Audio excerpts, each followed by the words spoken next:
আলাইকুম বন্ধুরা, ঈদ মোবারক। আপনারা কেমন আছেন? দেখেন আমার ছেলে হাঁটতেছে আমার বাইকনার হাত ধরে। আপনাদের ভাবি সামনে, আমার ওয়াইফ। দেখেন আমরা একটু ঘুরতে বেরোইলাম। কেমন লাগতেছে সিনারিগুলা, সবুজ শ্যামল সিনারি। দেখেন বন্ধুরা, ছোট্ট একটা মসজিদ আছে এখানে,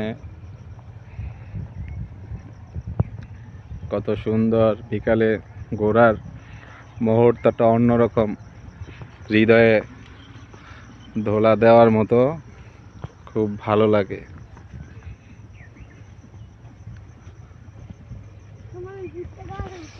আমার সন্তান, একমাত্র সন্তান, ওর জন্য একটা লাইক, কমেন্ট, শেয়ার দিবেন।